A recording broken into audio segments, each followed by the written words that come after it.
This is undoubtedly one of the most beautiful books I have. Like, not just the story, but even the cover. And the title is Seabreeze by Michael.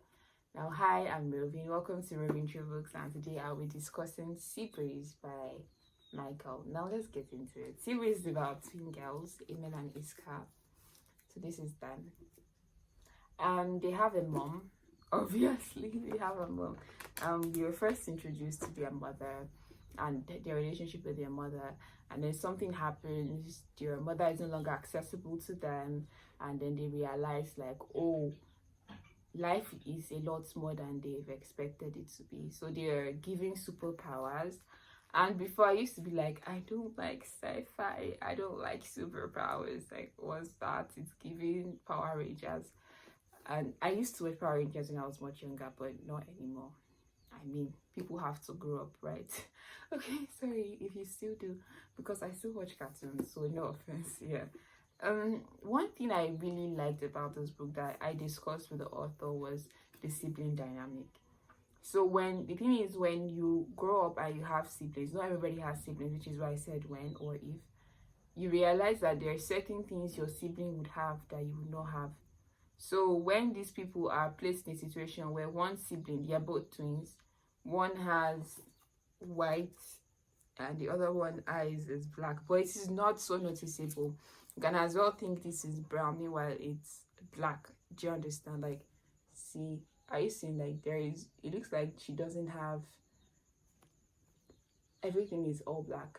Do you get? So it is not so obvious that, oh, this is who this person is. Like, she looks normal compared to her sister. And then when they get to have superpowers, we realize that, oh, not the two of them have superpower. One has a superpower, the other doesn't. And it feels like the one without superpower feels a little left out of the world of her sister. Because in as much as her sister would try to bring her along, there are certain things that having a superpower would do for you. My favorite part of this book was their Uncle Oshu. So they had an uncle and he was very wealthy. That's why it's my favorite part.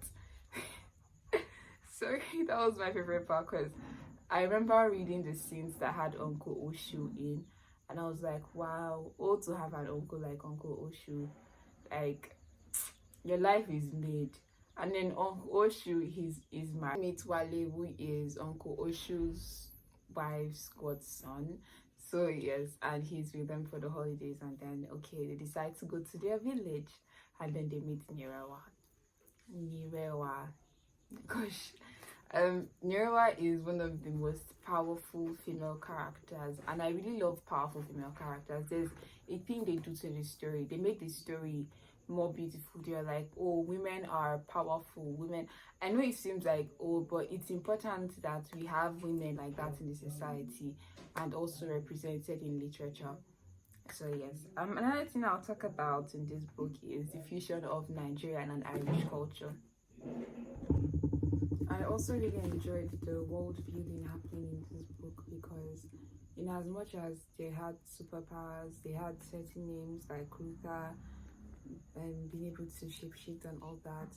There was a deliberateness to the creating of this world such that they did not seem something too far-fetched. And it's important to mention that because the thing with fantasy sometimes is that fantasy can be a little bit too unrealistic.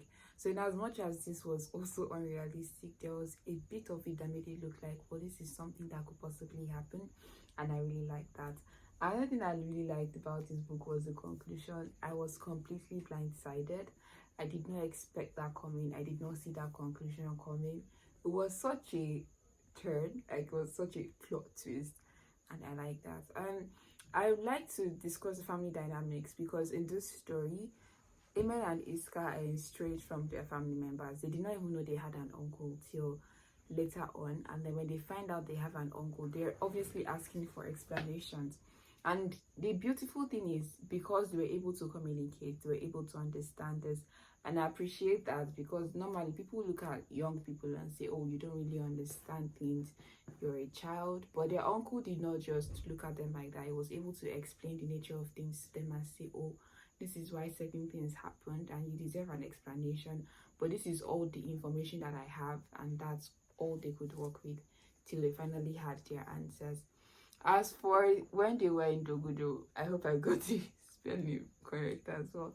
They had so many character development experiences there that I could see the change when they returned back to Ireland. So it wasn't just like they went there to become a different person, to become different people, and it reflected in their behavior, because the challenges they had to go through and also helped in uniting their relationship as sisters. Anyways, that's all for today.